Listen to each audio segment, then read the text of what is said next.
Terima kasih telah memberikan kado istimewa kepada Bapak Insinyur Haji Joko Widodo dengan membebaskan para tersangka pelaku tindak pidana yang menghasut, menghina, bahkan residivis.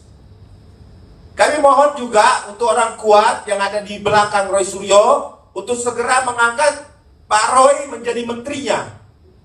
Biar kita tampakkan sekaligus bahwa inilah cermin Republik ini, seorang penghina Jokowi mendapat posisi menteri. Ayo, monggo. Silakan itu dilakukan itu. Jangan lupa itu Pak Presiden.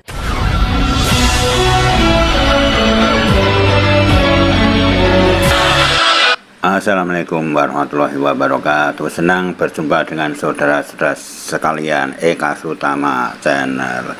Ya, begitulah semuanya berantakan. Skenario dari menghadiahi seorang CKW. Akhirnya ya begitulah itu buzzer-buzzer mereka. Ya, jadi sepertinya ya ngamuk-ngamuk. Sepertinya ngelulu presiden untuk menjadikan Menteri Roy Suryo. Ya, saudara-saudara bisa ya menilai sendiri ucapan dari mereka dalam konferensi pers itu seperti apa, atau menuduh Prabowo ada di belakang atau gimana. Ya terserah, ya sekali lagi terserah saudara-saudara menilainya. Ya, semuanya gagal, jadi berantakan. Yang sudah diyakini Roy Suryo dan Tifa akan ditahan, tetapi ya semuanya gagal. Kejaksaan tidak jadi menahan. Kenapa? Ya karena jelas itu bukan kejahatan teroris, bukan kejahatan besar yang merugikan negara. Hanya tuduhan pencemaran nama baik saja, belum tentu kebenarannya. Mestinya secara KUHP juga tidak harus ditahan. Biarlah proses hukum berjalan sesuai dengan hukum yang ada, tegakkan kebenaran. Mestinya ya semua penegak hukum harus adil, ya harus menegakkan keadilan, tidak berpihak. Ya, begitulah saudaraku semuanya. Seperti juga dulu yang sudah ada keputusan inkrah tetap, ada yang masih berkeliaran tidak ditahan itu ada beberapa itu. Yang dulu juga contoh Tom Lembong ditahan tapi akhirnya dibebaskan oleh Jaksa Agung.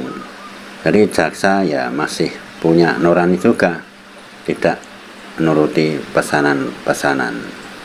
Itu saudara-saudaraku semuanya, itu cara-cara penangkapan yang seperti itu juga melanggar hak asasi seseorang, hak asasi manusia yang hak-haknya tidak terpenuhi. Semestinya kan ya ada surat dulu 1 kali 2 kali, kalau tidak hadir baru dijemput dengan baik-baik, ya dengan paling enggak memberitahu kepada RT atau RW, ya terus juga bertamu baik-baik. Tapi saya juga mengaturkan terima kasih ya kepada pucuk pimpinan negeri Indonesia, ya Bapak Presiden Prabowo Subianto, aparat yang tergabung di kejaksaan, ya mulai Kejaksaan Agung, Kejaksaan Tinggi, Kejaksaan Negeri, dan tentu saja juga aparat kepolisian yang sudah memberikan semangat, meskipun juga tentu ada beberapa drama-drama di dalamnya.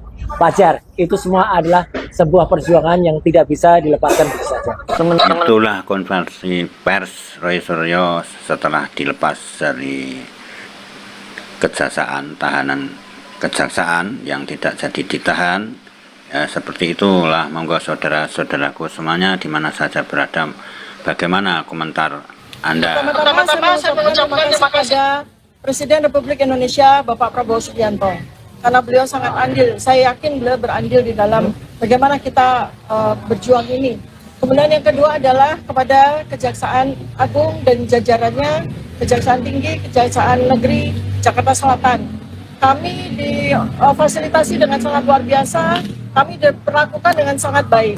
Dan yang ketiga adalah kami juga mengucapkan terima kasih kepada kepolisian Polda Metro Jaya, ya, yang kami berdua kemarin telah mendapatkan perawatan di rumah sakit, ya, karena mungkin saking sibuknya, saking tidak merasanya, sampai kami tidak sadar bahwa kami berdua ini tidak dalam keadaan yang sehat. Kami diperlakukan dengan baik, kami dirawat di ruang VIP, diberikan fasilitas yang sangat baik, ya. Ketiga hal ini sangat penting bagi rakyat Indonesia, ya, bahwa keadilan tidak mati di negara kita, insya Allah, ya. Sekarang kita jaga saja agar pemerintah benar-benar berjalan sesuai dengan kebaikannya, dan yang apabila kita ingin membantu, ayo kita bantu bersama-sama. Kalau benar seperti diyakini oleh Dr. Tifa, rasanya memang cukup. Rasanya memang cukup untuk kita mungkin menduga-duga apakah mungkin ada khusus omongan-omongan khusus, pesan khusus dari Prabowo. Ya, kebenarannya saya tidak tahu. Kalau pertama juga Dr. Tifa mengucapkan terima kasih kepada Presiden Prabowo dan terima kasih kepada yang lain-lainnya. Ya, tidak tahu, monggo lah kita yakini sendiri bagaimana, apakah ada yaitu deal dari Prabowo atau mungkin pesan dari Prabowo untuk bebasnya Roy Suryo dan Dr. Tifa. Seandainya ada pun itu ya tidak masalah, ya benar-benar saja Presiden punya kewenangan, punya hak prerogatif, ya itulah saudara-saudaraku semuanya. Memang kasus seperti ini bukan kejahatan yang besar, teroris, pembunuhan, atau korupsi triliunan, itu ya biarlah, tidak apa-apa. Peradilan jalan terus, ya, proses pengadilan jalan terus. Tapi tidak harus Dr. Tifa dan Roy Suryo ya mendekam di tahanan kejaksaan atau tahanan kepolisian, tidak harus, ya kalau pas sidang-sidang saja dipanggil seperti itu kan. Beliaunya juga selalu kooperatif, ya tidak pernah mangkir dalam absen-absennya. Tiap seminggu sekali harus lapor, ya dia lapor, diundang ya selalu datang, tidak pernah mangkir. Apa yang mesti ditakutkan? Kalau dia takut mengulang perbuatannya lagi, mengulang apa? Juga dia hanya mengadakan penelitian. Seorang rakyat biasa yang menanyakan kevalidan, kesahan betul atau tidak ijazahnya Jokowi, hanya seperti, dan dia mengadakan penelitian. Ya, seorang akademisi yang mengadakan penelitian, mestinya ya tidak bisa terus dituduh pencemaran. Ijazahnya sendiri juga belum pernah diperlihatkan di publik. Ini loh ijazahku yang benar, monggo diteliti benar kebenarannya, diteliti secara profesional, ya. Diteliti oleh semua pihak-pihak yang ahli-ahli, kan juga belum pernah. Jadi ya presumption of innocence, ya yang kalau dituduhkan pencemaran nama baik itu ya belum bisa dianggap benar kebenarannya, ya karena masih tetap harus ada prasangka-prasangka yang dituduhkan itu belum salah kalau belum ada keputusan yang inkrah atau tetap dari hakim. Ya biarlah nanti kalau sidang-sidang datang, ya Dr. Tifa dan Roy Suryo datang di pengadilan, begitu juga orang yang menggugat, yang merasa dirugikan itu juga harus didatangkan di pengadilan, diberi surat panggilan. Kalau tidak datang sampai 2 kali, 3 kali, ya bagaimanalah yang baik menurut UHAP. Kalau menurut UHAP ya dijemput dengan baik-baik ke persidangan itu.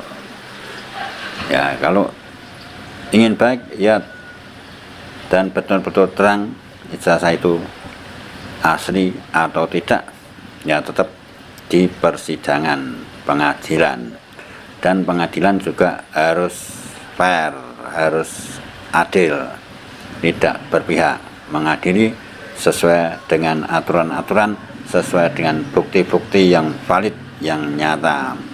Jadi penegak hukum, pengadilan, kejaksaan, polisi, dan advokat itu harus menegakkan keadilan, yaitu sesuai dengan aturan-aturan KUHP, aturan-aturan yang ada di UHAP, dan menjunjung tinggi rasa kemanusiaan.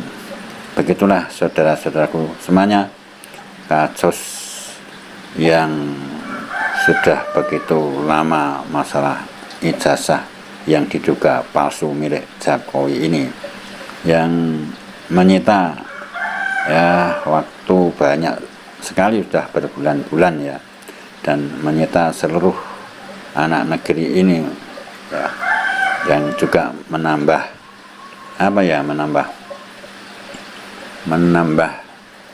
panasnya juga ya perpolitikan di negara kita ini. Ya semoga saja nanti yang benar tetap benar, yang salah tetap salah, dan dihakimi secara adil ya, secara adil dan secara berperadaban begitu. Monggo kita tunggu perkembangan berikut.